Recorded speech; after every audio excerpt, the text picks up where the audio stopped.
Assalamualaikum warahmatullahi wabarakatuh. Perkenalkan, nama saya Siva Nurfitri Aulisti dengan nomor pokok mahasiswa 20 20 01 10 40 01 07 dari Prodi Ilmu Komunikasi Universitas Muhammadiyah Jakarta. Di video kali ini saya ingin menjelaskan tentang apa sih psikologi komunikator dan psikologi pesan. Yuk kita simak video tentang psikologi komunikator dan psikologi pesan. Kalian udah tahu belum psikologi komunikator dan psikologi pesan? Kalau belum ada yang tahu, yuk kita simak materi tentang psikologi komunikator dan psikologi pesan.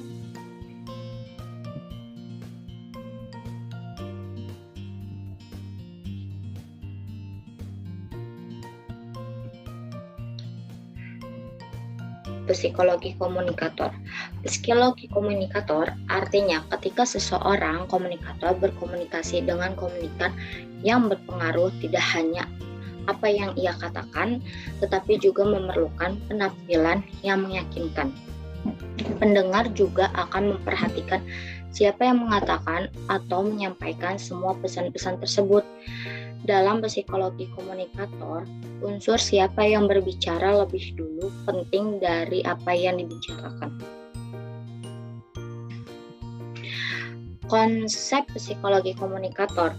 Dalam konsep psikologi komunikator, proses komunikasi akan sukses apa berhasil menunjukkan source credibility atau menjadi sumber kepercayaan bagi komunikan. Menurut Holland dan Weiss menyebut etos sebagai credibility yang terdiri atas dua buah unsur, yaitu keahlian atau expertise dan dapat dipercaya atau trustworthiness. Kedua unsur tersebut mutlak harus dimiliki oleh seorang komunikator agar bersifat kredibel. Menurut Aristoteles menyebutkan karakter komunikator sebagai etos. Etos terdiri dari pikiran baik atau good sense, yang kedua akhlak yang baik atau good moral karakter, dan maksud yang baik atau goodwill, serta perilaku yang baik atau good manner. Sedangkan menurut para cendekia modern menyebut etos Aristoteles sebagai satu, itikat baik atau good intention, yang kedua dapat dipercaya atau trustworthiness, yang ketiga kecakapan dan kemampuan atau kompeten dan expertness. Dimensi etos. Etos diartikan sebagai sumber kepercayaan atau source credibility yang ditunjukkan oleh seorang orator atau komunikator bahwa ia memang pakar dalam bidangnya, sehingga karena seorang ahli maka ia dapat dipercaya. Faktor-faktor yang mempengaruhi efektivitas komunikator terdiri dari kredibilitas, atraksi, dan kekuasaan. Ketiga, dimensi ini berhubungan dengan jenis pengaruh sosial yang ditimbulkan. Menurut Herbert C. Kelman tahun 1957, pengaruh komunikasi kita pada orang lain berupa tiga hal. Yang pertama, internalisasi atau internalization. Yang kedua, identifikasi atau identification. Dan yang ketiga, ketundukan atau complements. Yang pertama itu internalisasi. Internalisasi terjadi bila orang menerima pengaruh karena perilaku yang dianjurkan itu sesuai dengan sistem nilai yang dimilikinya. Kita menerima gagasan, pikiran, anjuran orang lain karena gagasan, pikiran, atau anjuran tersebut berguna untuk memecahkan masalah penting dalam menunjukkan arah atau dituntut oleh sistem nilai kita. Dimensi etos yang paling relevan di sini adalah kredibilitas, yakni keahlian komunikator atau kepercayaan kita kepada komunikator.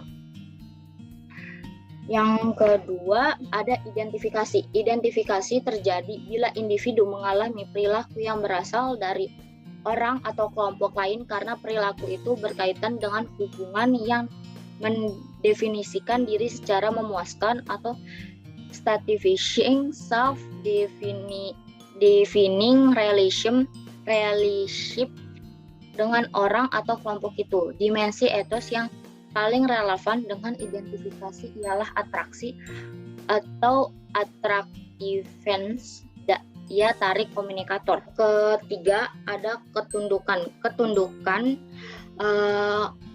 complements terjadi bila individu menerima pengaruh dari orang atau kelompok lain karena ia berharap memperoleh reaksi yang menyenangkan dari orang atau kelompok tersebut.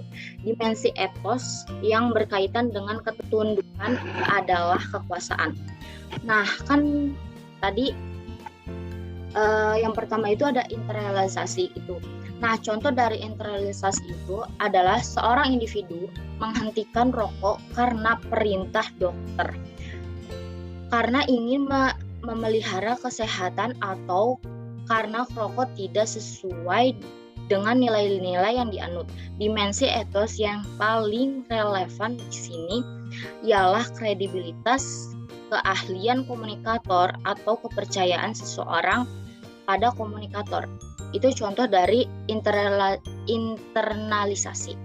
Nah, contoh dari identifikasi adalah anak perilaku mencontoh ayahnya, murid meniru tingkah laku gurunya, dan penggemar bertingkah atau berperilaku seperti idolanya. Dimensi etos yang paling relevan adalah atraksi daya tarik komunikasi. Terus contoh dari ketundukan ini adalah bawahan yang mengikuti perintah atasannya karena takut dipecat. Petani yang menanam sawahnya karena ancaman pamong desa. Dimensi etos yang berkaitan dengan ketundukan telah kekuasaan. Terus selanjutnya ada faktor-faktor yang mempengaruhi efektivitas komunikator. Faktor-faktor yang mempengaruhi efektivitas komunikator adalah sebagai berikut. Yang pertama ada kredibilitas, yang kedua atraksi, yang ketiga kekuasaan. Kredibilitas adalah seperangkat persepsi komunikat tentang sifat-sifat komunikator.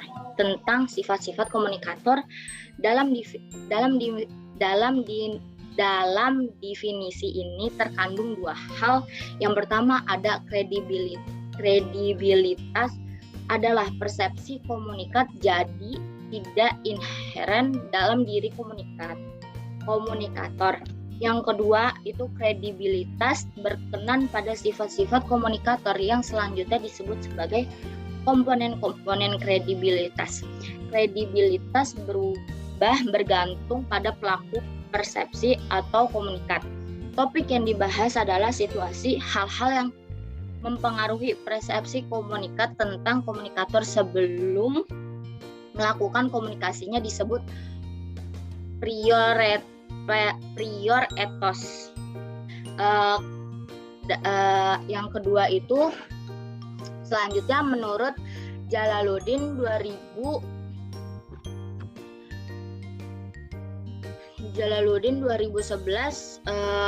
halaman 254.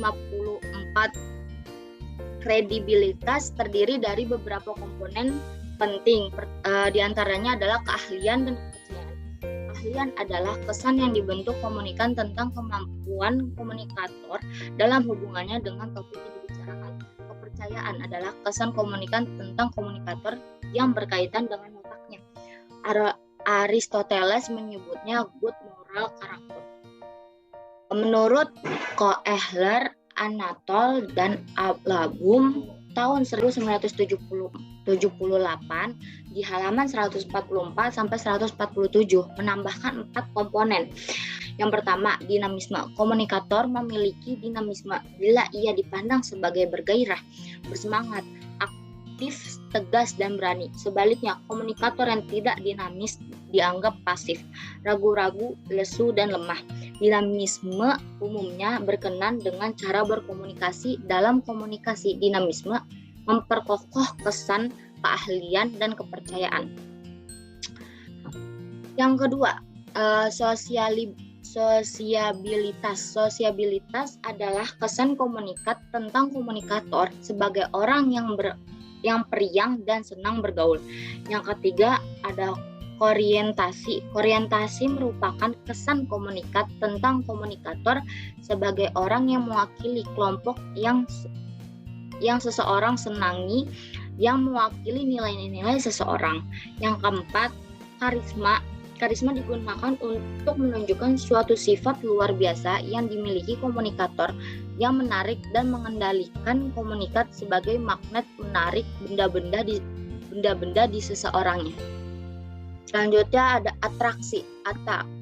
Komunikat juga tertarik pada komunikator karena adanya beberapa kesamaan antara komunikator dengan komunikat. Simon menerangkan mengapa komunikator yang dipersepsi memiliki kesamaan dengan komunikat cenderung berkomunikasi lebih efektif. Pertama, kesamaan mempermudah proses penyandi balikan atau decoding, yakni proses menerjemahkan lambang-lambang yang diterima menjadi gagasan. Yang kedua, kesamaan membantu membangun premis yang sama mempermudah proses deduktif. Yang ketiga, kesamaan menyebabkan komunikat tertarik kepada komunikator. Yang keempat, kesamaan menumbuhkan rasa hormat dan percaya pada komunikator. Yang ketiga itu ada kekuasaan. Kekuasaan adalah kemampuan menimbulkan ketundukan seperti kredibilitas dan atraksi. Ketundukan timbul dari interaksi antara komunikator dan komunikat. Kekuasaan menyebabkan seseorang komunikator dapat memaksakan kehendaknya kepada orang lain karena ia memiliki sumber daya yang sangat penting atau critical resource. Berdasarkan sumber daya yang dimilikinya, First and Raven menyebutkan jenis-jenis kekuasaan. Klasifikasi ini kemudian didominasikan Raven tahun 1974 dan menghasilkan 5 kekuasaan. Yang pertama, kekuasaan coercive atau coercive power. Kekuasaan coercive menunjukkan kemampuan komunikator untuk mendatangkan ganjaran atau memberikan hukuman pada komunikator. Ganjaran dan hukuman itu dapat bersifat personal atau misalnya benci dan kasih sayang, atau impersonal atau kenaikan pangkat atau pemecatan. Yang kedua, kekuasaan keahlian atau expert power. Kekuasaan ini berasal dari pengetahuan, pengalaman, keterampilan, atau kemampuan yang dimiliki komunikator. Yang ketiga, kekuasaan informasional atau informational power. Kekuasaan ini berasal dari isi komunikasi tertentu atau pengetahuan baru yang dimiliki oleh komunikator. Yang keempat, kekuasaan rujukan atau referent power. Di sini komunikat menjadikan komunikator sebagai kerangka rujukan untuk menilai dirinya. Komunikator dikatakan memiliki kekuasaan rujukan bila ia berhasil menanamkan kekaguman pada komunikat, sehingga seluruh perilakunya diteladani. Yang kelima, kekuasaan legal atau legitimate power. Kekuasaan ini berasal dari seperangkat peraturan norma yang menyebabkan komunikator berwenang untuk melakukan suatu tindakan. setelah psikologi komunikator, kita ada yang namanya psikologi pesan. Dalam ilmu psikologi pesan, terdapat konsep yang berupa teknik pengendalian perilaku orang lain yang disebut bahasa. Bahasa adalah pesan dalam bentuk kata-kata dan kalimat yang disebut linguistik. Bahasa merupakan seperangkat kata yang disusun secara berstruktur sehingga menjadi suatu kalimat yang mengandung makna.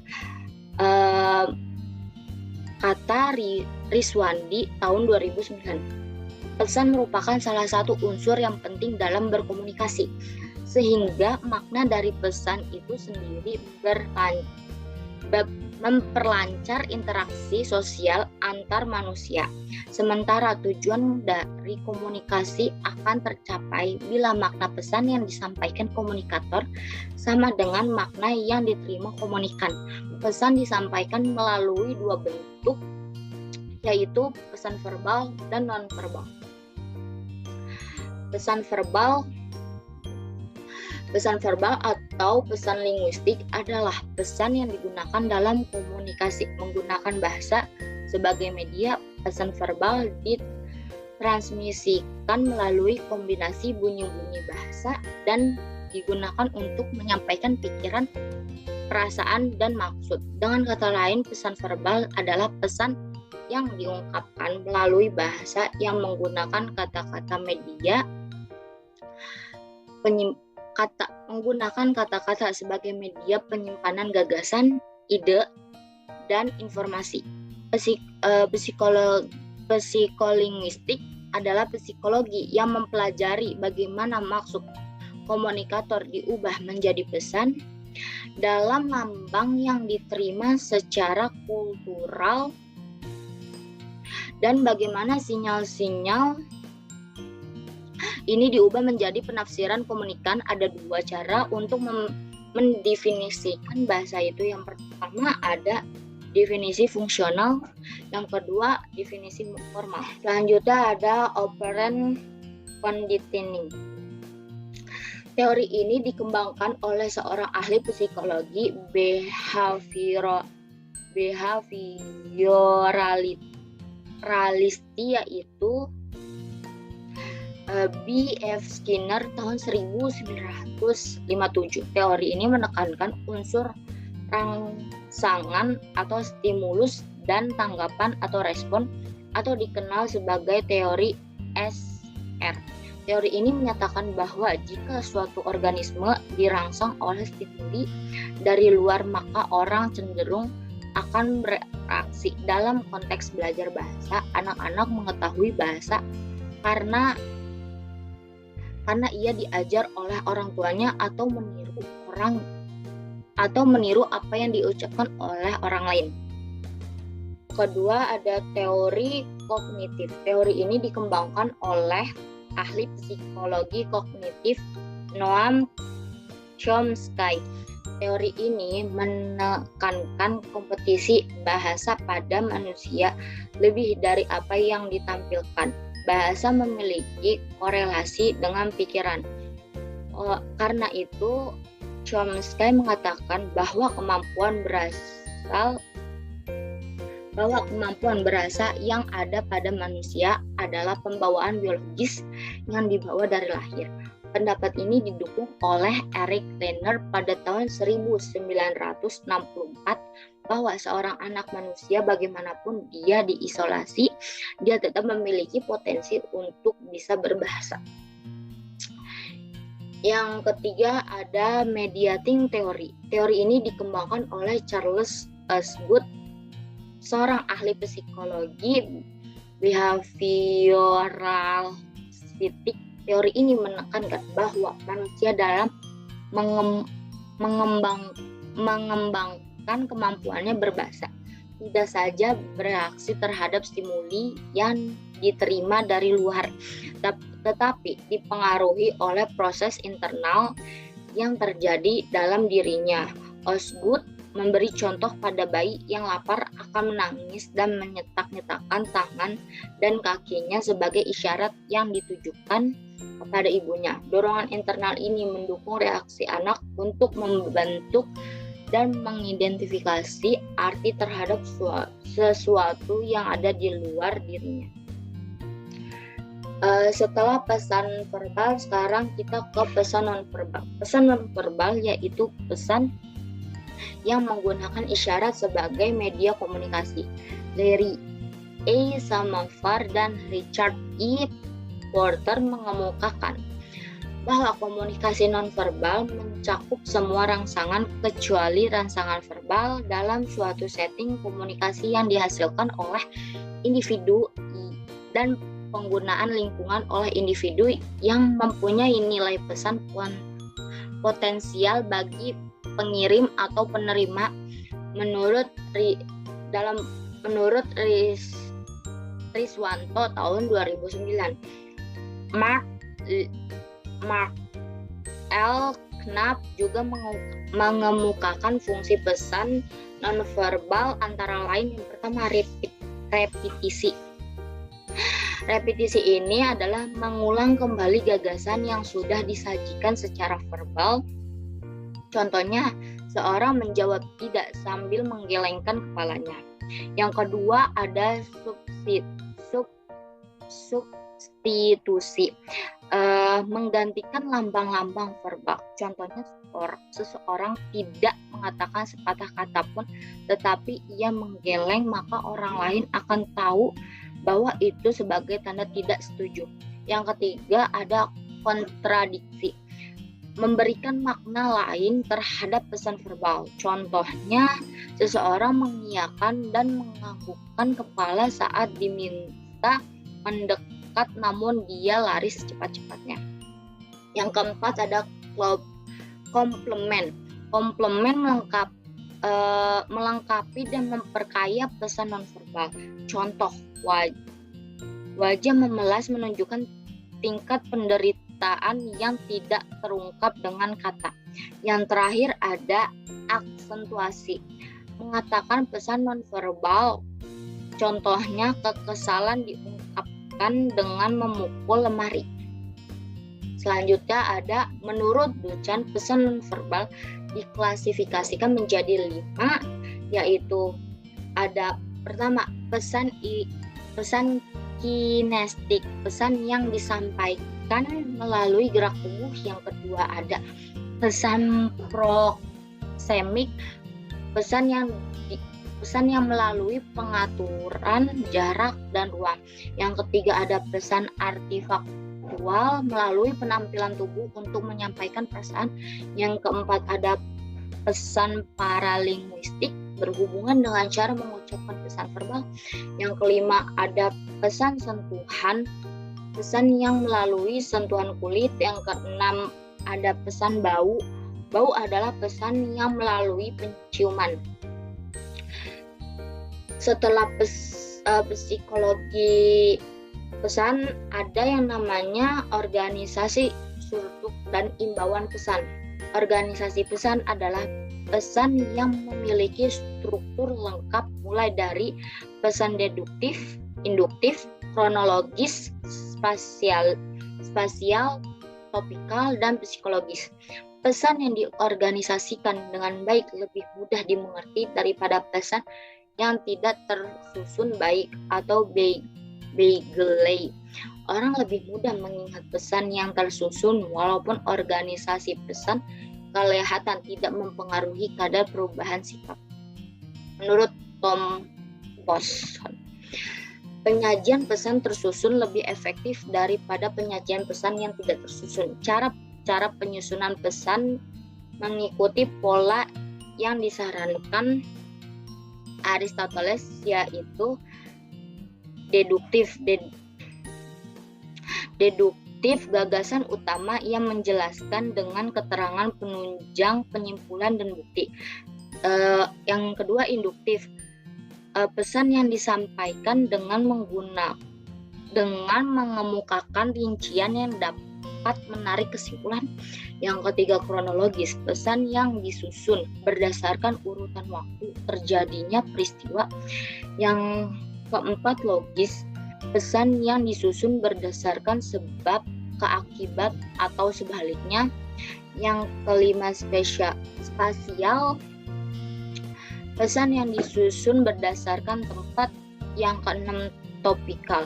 Pesan yang disusun berdasarkan pembicara, klasifikasinya dari yang penting kepada yang kurang penting, dari yang mudah kepada yang sukar, dari yang dikenal kepada yang asing.